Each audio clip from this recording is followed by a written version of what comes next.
Welcome to this recap lesson. In this lesson, we're going to have a look at logic gates and logical circuits.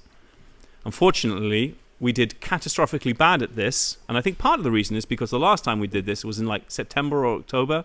So therefore, what it teaches us is that unless we go back and recover these topics, we are not going to do so well. So here's our opportunity.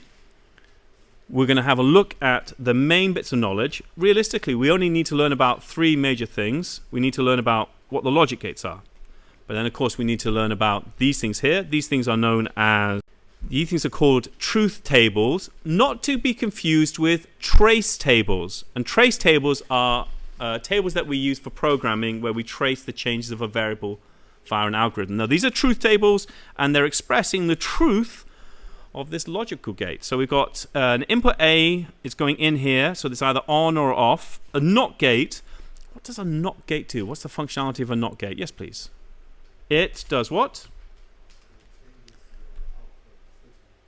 Yeah, it flips the output, doesn't it? So if it's 0 or false, it becomes 1 or true, and vice versa. For you to know, in a truth table, if it said false, then I might write down true, but if it's saying 0, I'm going to write down. So for here, where we have a 0, it's going to become a 1, because it's flipped it. When it's a 1, it becomes a 0. Beautiful. Now this gate and this gate are different. As you can see now, they are two different inputs and a single output. So in an OR gate, we have all the combinations 0, 0, 0, 1, 1, 0, and 1, 1. And therefore, if both inputs are off, the output would be 0. If you have 1 off and 1 on, the output would be, and in fact, it's going to be the case for the rest, isn't it? So for the OR gate, what's the one condition we need to learn about? Yeah, the one that's missing out is when they're both off. So you could say, I'm going to go watch the TV if I want to watch the TV, and I have to have the TV. So that's for the AND gate. I want to watch the TV if I both have the TV and want to watch the TV. If I don't have a TV and want to watch it, can I watch the TV? No. If I want to watch the TV and I don't have a TV, can I watch it? No. So they both have to be true for this to be the case. So in this one here, if they're both true, then it'll be a 1. Otherwise, it will be 0. So just a super quick recap. For an OR gate, the one special one we care about is if they're both 0. Well, with an AND gate, the special case is if they're both 1. There'll be 1. And also, if drawing it, remember the thing I told you about, if you're not a very good drawer like I am, in an AND gate, you make sure that this side is straight. Well, with an OR gate, it's sort of like curved inwards. That's the way to nicely describe the difference. Okay, well, now let's do some questions together. Let's do this together. Let's have a quick read through it. These are the sort of way that you'll see a question a lot of time. You'll be given a scenario.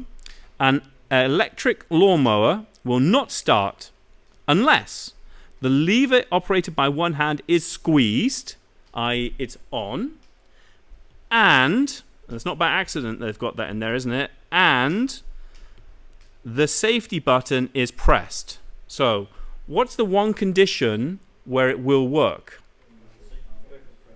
Both are going to be the case. So it's going to be squeezed and pressed. The output would be 1. If it's not squeezed, will it turn on? No. So that's going to be 0 and 0. If it is squeezed, but the button isn't pressed, 0. So drawing this one here, is it a piece of cake? So what symbol am I going to draw in my logical circuit? An AND. And remember, the first tip is that you draw the left side. Yeah, exactly. A D is a good way of remembering it, actually. And then how many inputs?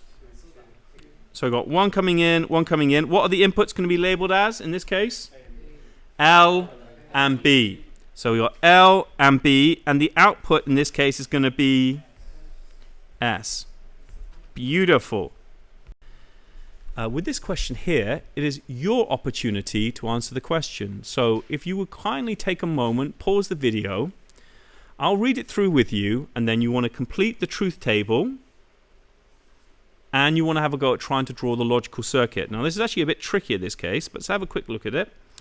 A boiler shuts down automatically if either the temperature exceeds its safe value, so maybe it's over 80 degrees or something, there's some kind of upper pressure, or upper, temperature will come pressure, on safe value X, or the pressure exceeds its safe value Y. Complete the truth table below and draw the logical circuit showing inputs and outputs. Now, before this was populated, now it isn't. How do I fill in the truth table? How would I do it? How do I do the combinations? I wouldn't do it randomly. This is a really good thing to learn. I count up. How would I count up, Sikander?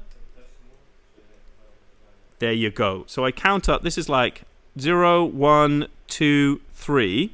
So if it's 0 in binary, it would be 0 and 0. If it was 1 in binary, it would be 0 and 1. If it was 2 in binary, it would be 1 and 0. And if it was 3 in binary, it would be 1 and 1. Why? Because at the top here, you would say that this is the 1s and these are the 2s, right? And that way you'll get all the combinations. I'll tell you why it's worth doing it that way around. Because often in the mark schemes, they'll want it that way around. And so what people want to do is at a glance give you the mark. If you've got it in some kind of weird combination where like the 1 and 1 is first and then you've got it, potentially they might not give you the mark. So what you need to do now is figure out what this is going to be, right? What's this going to be to finish off the truth table? And then you need to have a think about the logical circuit. Okay then, let's do a midpoint review. As I read through this question, there's actually kind of a keyword that sort of jumps out in front of me. What is that keyword? It literally says the word or. Now, sometimes that can be there to trip you up a little bit, but in this context, when will it shut down? If either T exceeds, it will shut down, or P exceeds, it will shut down. Now, in this context, we're saying, I guess, 1 represents shutting down, because it's like shutting it down. So will it shut down if the pressure is okay and the temperature is okay? Will it shut down? No. So in that case it will be a 0. However, if the temperature doesn't exceed but the pressure does exceed, will it shut down?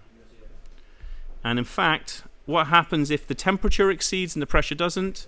Yes. If both the temperature and the pressure has exceeded, is a terrible condition, shut down. There we go.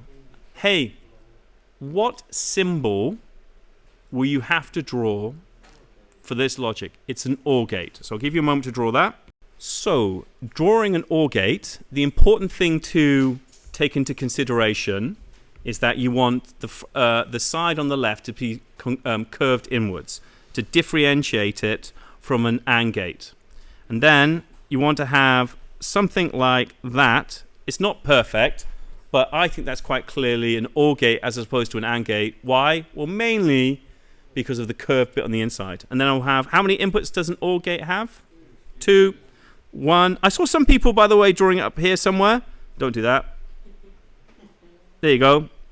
Oh, also, you should draw it as a straight line rather than what I just did. Pretend I didn't do that. The inputs, I think we can refer to them in this case as T and P. So we've got T and P. How many outputs for an OR gate? Beautiful. And we can label that as... Okay, guys? Right, let's go on to the next type of question. Okay, so now we're combining logic gates together. This is referred to as a logical circuit because gates combine together the logical circuit.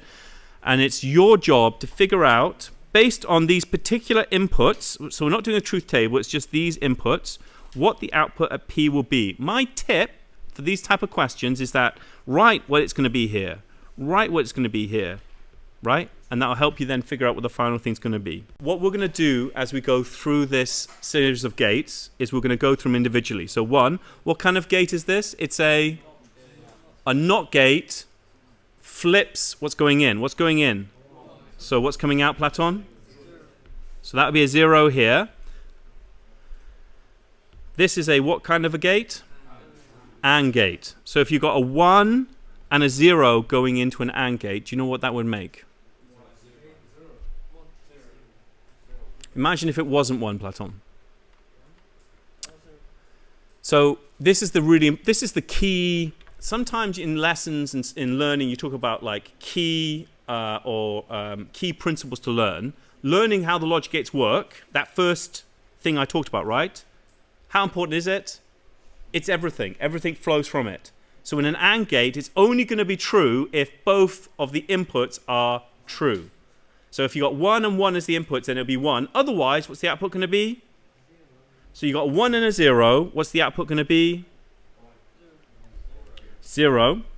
Whereas with a OR gate, which is this bad boy down here, there's only one special condition, is if both of them are 0, the output will be, otherwise it will be, so it will be what here, Platon? 1 and a 0 will be 1. And then being as that 1 and a 0 was a 1 here, a 1 and a 0 will be also. So the output, as Salah quite correctly identified, will be a 1. Oh no, it's not working. Anyway, next question. I'm going to give you 30 seconds. Go. Same as last time. We'll take it methodically as we go through. This is a AND gate. A 1 and a 0 means that we get what, Platon?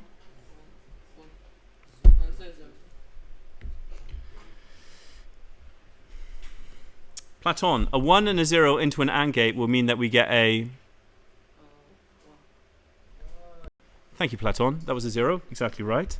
And then over here, we have a 1 and a 0 going into what kind of a gate, Ruben? An OR gate. Aliyah, 1 and a 0 going into an OR gate, the output's going to be perfect. Then we've got a 0 and a 1 going into an OR gate, Wace, and the output will be exactly right. It will be a 1. And then finally, Yasir, it's a 1 going into a NOT gate. It becomes a 0 because whatever it is will end up being flipped.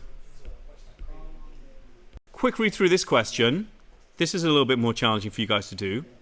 Involve a lot more writing down. So this will slow you right down, you see it. Like I say, don't you worry, right to the end. 85% minimum. We've got a logical circuit here. And instead of just a set of results going in, we need to check on a truth table with every combination. So first thing we need to do here is come up with every combination. If there's 3 inputs, how many combinations can we make?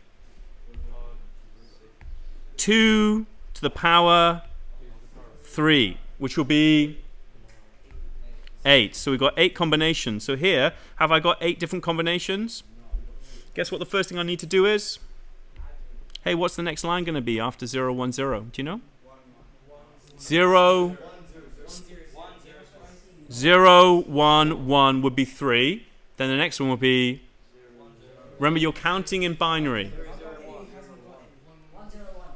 So those are all the different inputs. Now all we have to do is we literally go through A or B. Now let's be honest, the one place where it can go wrong is we end up confusing a B or a C.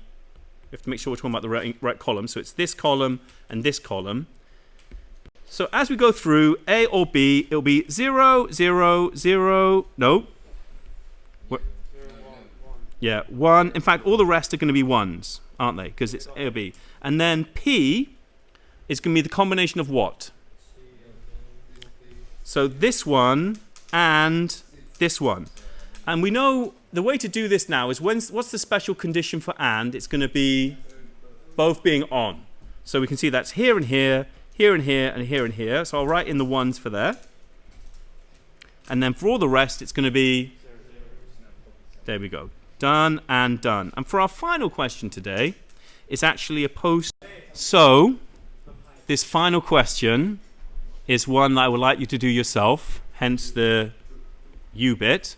I want you to go through this question. Don't be thrown by this D. The D with the dot here just means that it's going to be the input for this and the input for this. Attempt these questions here and then try and fill out this grid.